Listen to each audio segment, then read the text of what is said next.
చాలా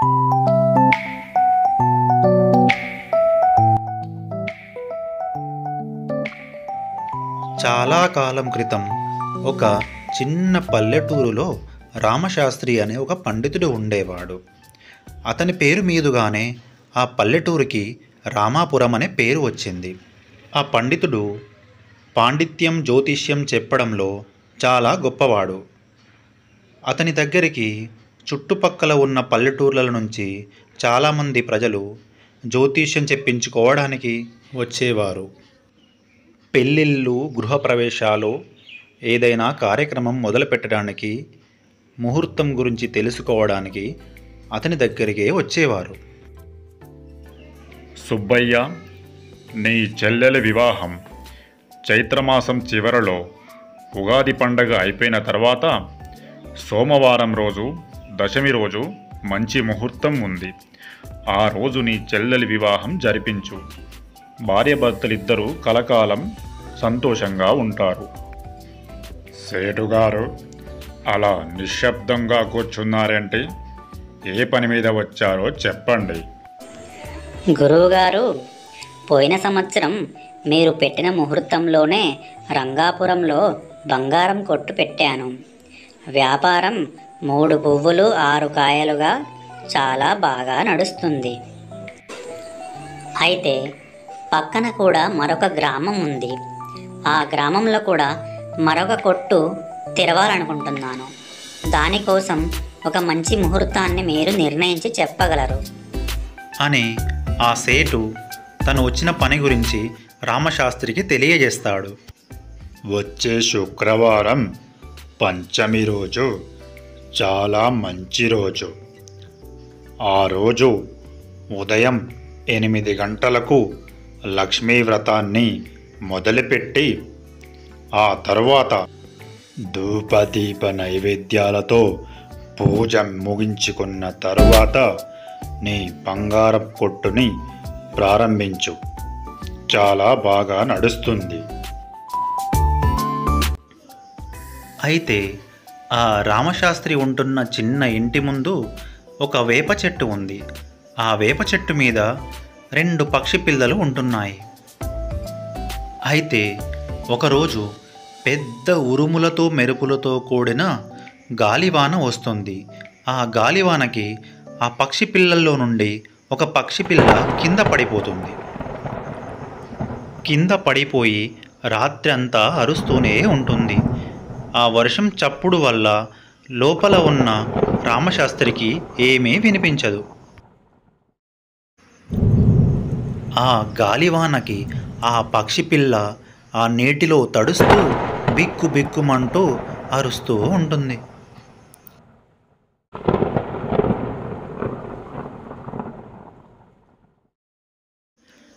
మరునాడు ఉదయం రామశాస్త్రి లేచి తన ఇంటి ముందు కూర్చొని ఉంటాడు.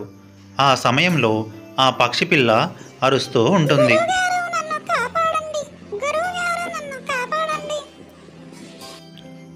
ఆ అరుపులు విన్న రామశాస్త్రి మొదట ఎవరైనా చిన్న పిల్లవాడు కావచ్చు అనుకుంటాడు. అది ఆ పక్షి పిల్లని తెలిసి ఈ పక్షి పిల్ల మాట్లాడుతుందేంటా అని ఆశ్చర్యంగా దాన్ని చేతిలోకి తీసుకొని చూస్తూ ఉంటాడు. ఏంటి, నువ్వు ఇంత చక్కగా మాట్లాడుతున్నావు? ఇది నీకు దేవుడిచ్చిన వరం. నువ్వు నాకు దొరకడం నాకు ఒక వరమే. నీకు నేను అన్నీ నేర్పిస్తాను రా.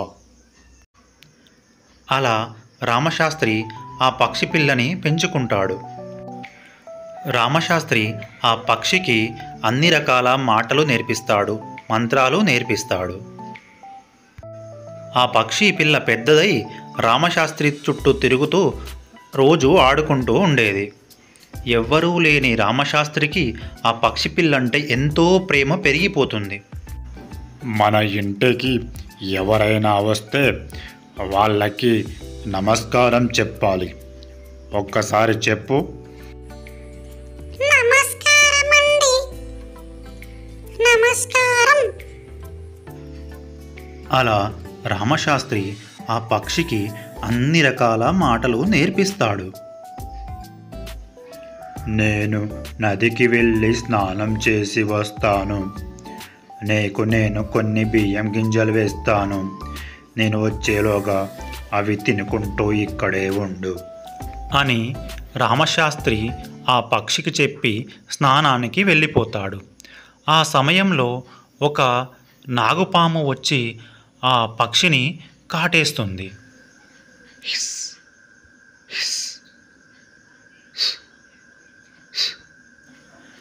ఆ పాము కాటుకి ఆ పక్షి అక్కడికక్కడే చనిపోతుంది.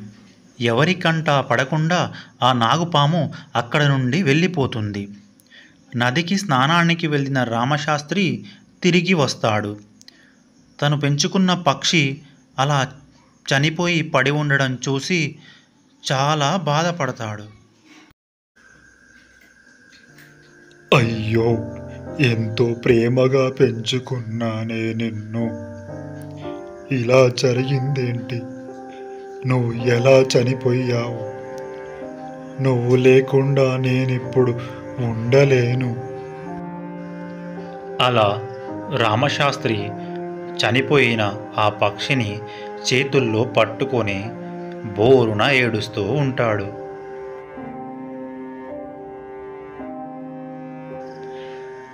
అది చూసిన గ్రామస్తులు అక్కడికి వచ్చి రామశాస్త్రిని ఓదార్చే ప్రయత్నం చేస్తారు. పైగా చనిపోయిన ఆ పక్షిని తిరిగి బ్రతికించుకోవడం ఎలాగో ఉపాయం చెప్తారు. రామశాస్త్రి గారు, బాధపడకండి. చనిపోయిన మీ పక్షిని తిరిగి బ్రతికించుకునే ఉపాయం ఉంది. మన ఊరి చివరన అడవిలో 10 మైళ్ళు లోపలికి వెళ్ళిన తర్వాత ఒక కొండ మీద నాగదేవత కొలువై ఉంది. ఆమెను మీరు తపస్సు చేసి ప్రసన్నం చేసుకుంటే ఆమె మీకు మృత్యుంజయ మంత్రాన్ని బోధిస్తుంది. ఆ మంత్రాన్ని మీ పక్షి మీద ప్రయోగించి మళ్ళీ బ్రతికించుకోవచ్చు అని చెప్పి ఆ గ్రామస్తులు అక్కడ నుండి వెళ్ళిపోతారు. రామశాస్త్రి ఇంట్లోకి వెళ్ళి అన్నీ సర్ది పెట్టుకొని ఆ పక్షిని తీసుకొని తపస్సు కోసమని అడవికి బయలుదేరుతాడు. రామశాస్త్రి చనిపోయిన ఆ పక్షి శవాన్ని తీసుకొని ఊరి నుండి బయటకి వెళతాడు.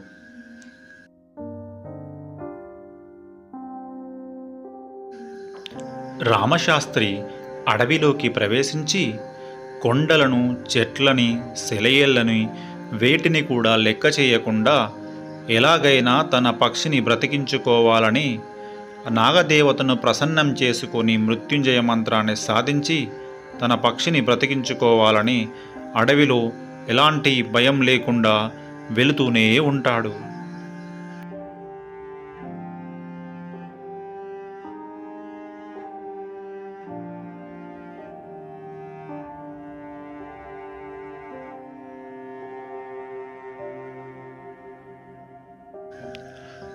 ఎన్ని రోజులైనా సరే తపస్సు చేసి నాగదేవతను ప్రసన్నం చేసుకొని మృత్యుంజయ మంత్రాన్ని సాధించి నిన్ను తిరిగి బ్రతికించుకుంటాను. నేను తపస్సు చేసుకొని తిరిగి వచ్చే వరకు నీ ఎముకలైనా నాకు దొరకాలి. కాబట్టి ఈ గొయ్యిలో నిన్ను పాతిపెడుతున్నాను.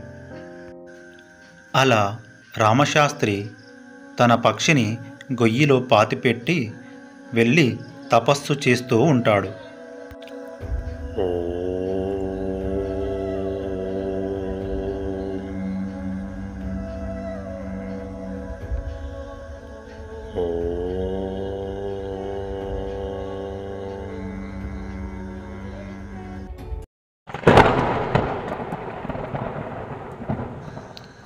అలా రామశాస్త్రి పిడుగులతో కూడిన పెద్ద వర్షం వచ్చినా కూడా లెక్క చేయకుండా తపస్సులో నిమగ్నమైపోతాడు.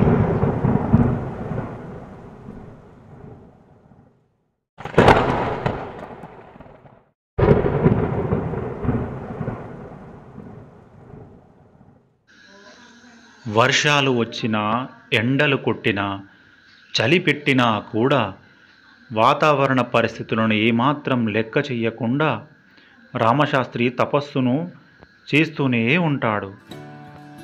కొన్ని రోజుల తర్వాత రామశాస్త్రి తపస్సుకు మెచ్చి నాగదేవత ప్రత్యక్షమవుతుంది.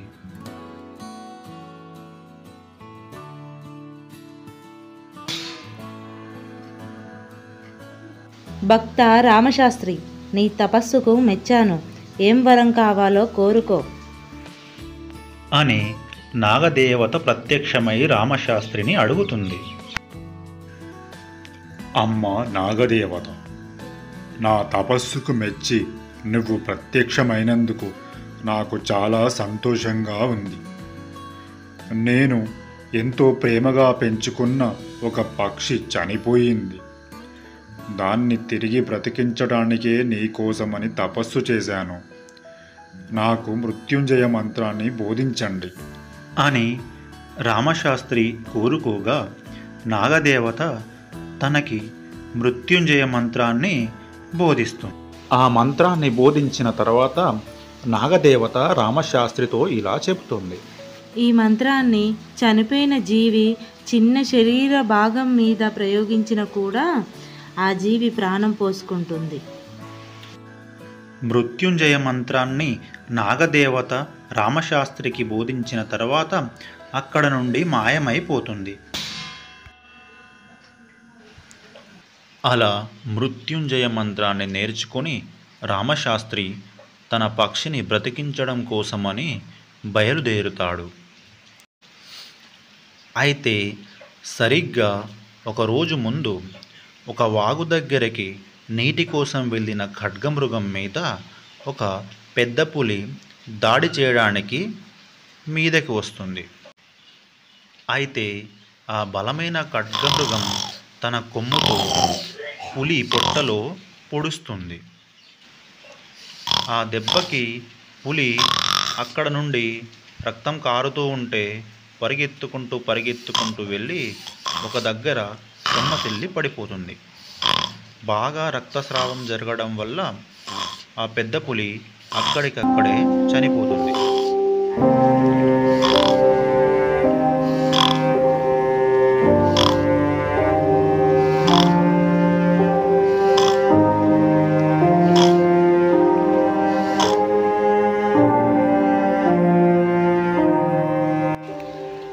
ఈ విషయం తెలియని రామశాస్త్రి తన పక్షినైతే ఎక్కడైతే పాతి పెట్టాడో అక్కడికి వెళతాడు.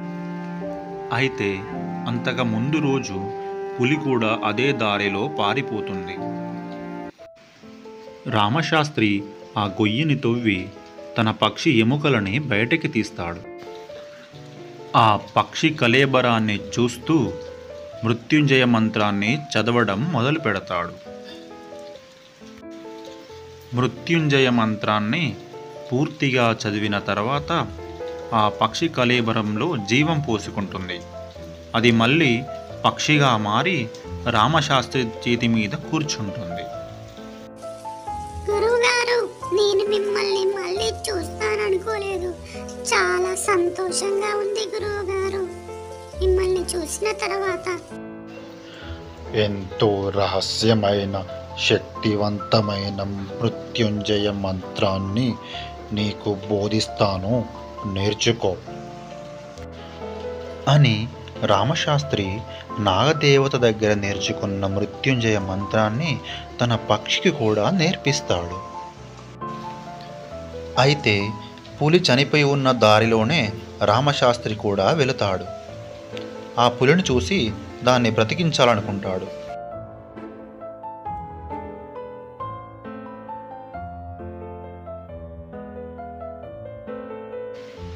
నేను నేర్చుకున్న మృత్యుంజయ మంత్రంతో చిన్న పక్షినే కాదు, పెద్ద పులిని కూడా బ్రతికిస్తాను అని అత్యుత్సాహంతో ఆ పులిని కూడా మృత్యుంజయ మంత్రాన్ని చదివి బ్రతికిస్తాడు. ఏయ్ పులి, నీకు నేను ప్రాణభిక్ష పెట్టాను. ఈ రోజు నుండి నువ్వు నేను చెప్పినట్లు చేయాలి.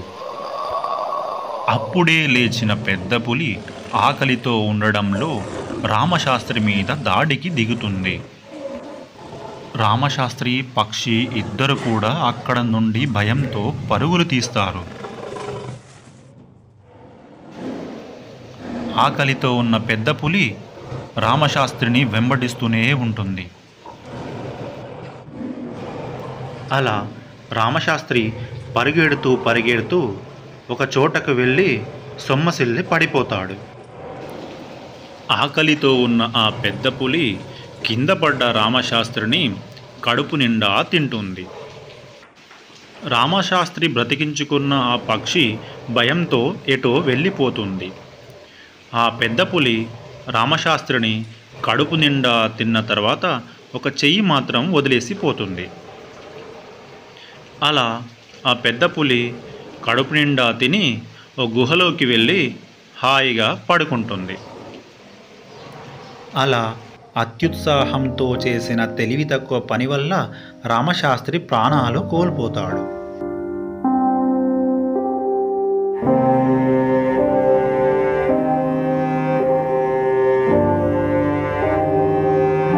ఆ పెద్ద పులి వెళ్ళిన తర్వాత ఆ పక్షి తన గురువుగారు కోసం వస్తుంది.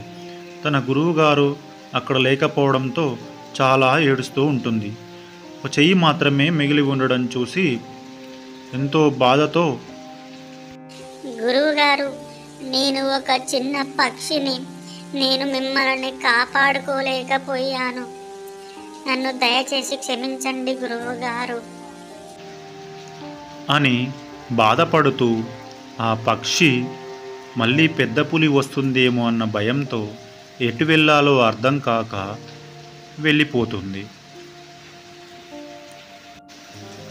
అలా వెళ్ళిపోతున్న ఆ పక్షికి తన గురువుగారు నేర్పించిన మృత్యుంజయ మంత్రం గుర్తుకు వచ్చి తిరిగి వస్తుంది. తన గురువుగారు చెయ్యి మీద ఆ మంత్రాన్ని ప్రయోగిస్తుంది. ఆ పక్షి ఎంతో శ్రద్ధతో ఆ మృత్యుంజయ మంత్రాన్ని చదువుతూ ఉంటుంది. ఆ మృత్యుంజయ మంత్రం పూర్తయ్యేసరికి రామశాస్త్రి లేచి కూర్చుంటాడు. నేను నేర్పించిన మంత్రాన్ని నా మీదే ప్రయోగించి నన్ను బ్రతికించావు. చాలా సంతోషంగా ఉంది. పద, ఇక్కడ నుండి త్వరగా వెళ్ళిపోదాం, లేకపోతే ఆ పెద్ద పులి మళ్ళీ వచ్చి దాడి చేస్తుంది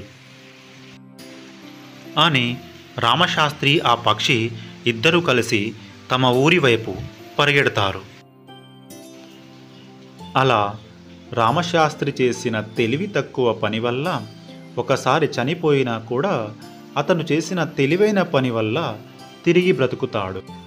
రామశాస్త్రి ఆ పక్షి ఇద్దరు కూడా ఆ మంత్రాన్ని మరెవరికీ చెప్పకూడదని నిర్ణయించుకుంటారు. దయచేసి మా ఛానల్ని సబ్స్క్రైబ్ చేసుకోండి, లైక్ కొట్టండి, బెల్ బటన్ నొక్కండి.